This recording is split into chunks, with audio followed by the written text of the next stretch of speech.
Hello, this is Semplist. Welcome back to another video. Today I'm going to be unboxing and giving you my first impressions of the iPhone 13 Pro Max.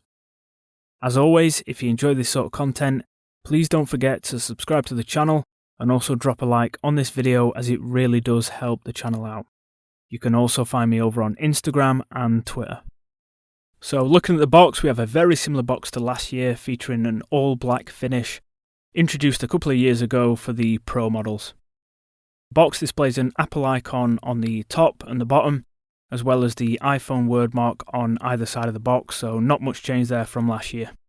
Taking a look at the back, we have various bits of information about this particular model, along with the storage capacity. This year I've decided to go with the 128GB base model, as I find that I never personally go over that. This year we have the introduction of these release strips on the box, so we'll go ahead and remove them.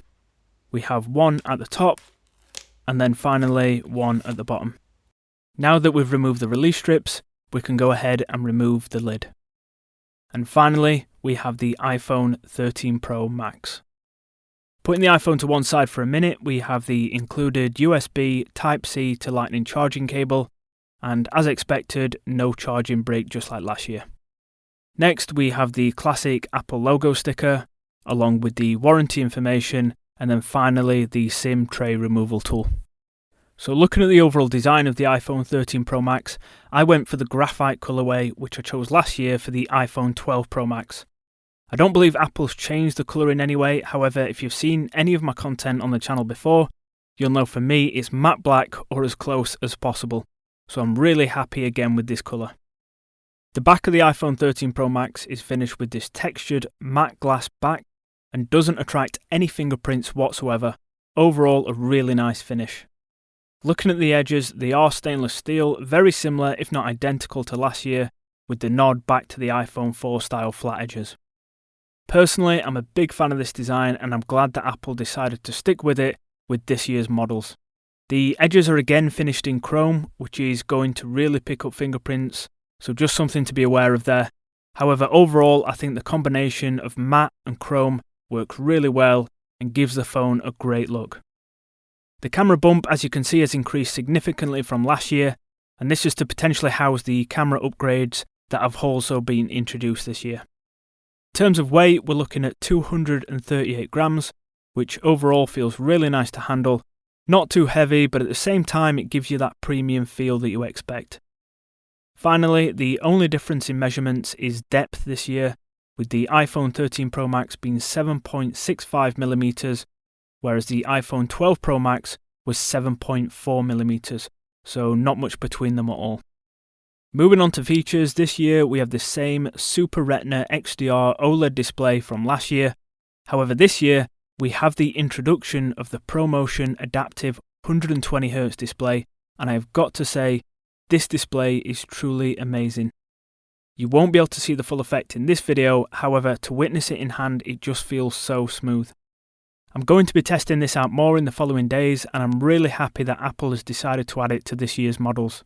The screen on the Pro Max model is 6.7 inch, the same as last year, and in terms of brightness, we're getting 1000 nits of typical max brightness and 1200 nits of HDR max brightness.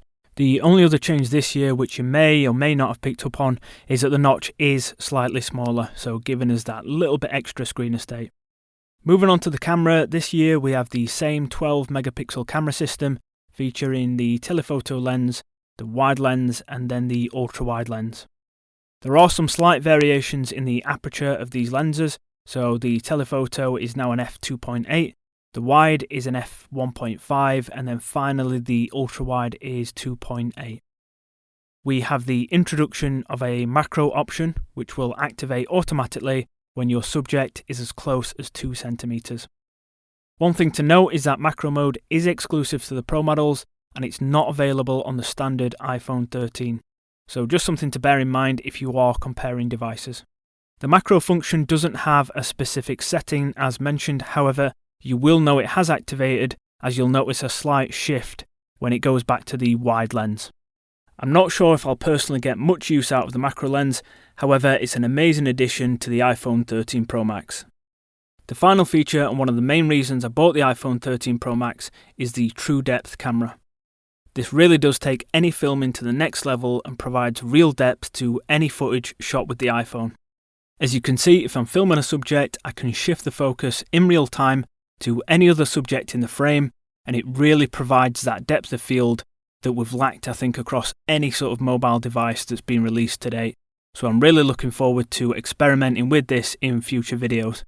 So just in terms of price, I paid £1,049 for the 128GB base model. I sold my iPhone 12 Pro Max in anticipation for this one, so the difference in price wasn't too bad. So looking briefly at the battery, you can expect to get 28 hours of video playback and up to 95 hours of audio playback, so great battery life on the iPhone 13 Pro Max. I haven't had a chance to test this out myself, however I usually charge my phone every night anyway. This year I decided to pick up the Apple Silicone Case, which I paid £49 for. So unboxing the case, we have another pull tab. After removing this, we have the case itself along with some product and warranty information. I decided to opt for the midnight case as I really like this colour and I think it suits the graphite colourway perfectly. If you do decide to pick this case up, you may notice that it almost looks navy, just off black, so just something to be aware of. You can tell when you compare it to the black accents used for the power and volume buttons. Overall though, the case has got a really premium feel to it, and in my opinion it looks great on the phone.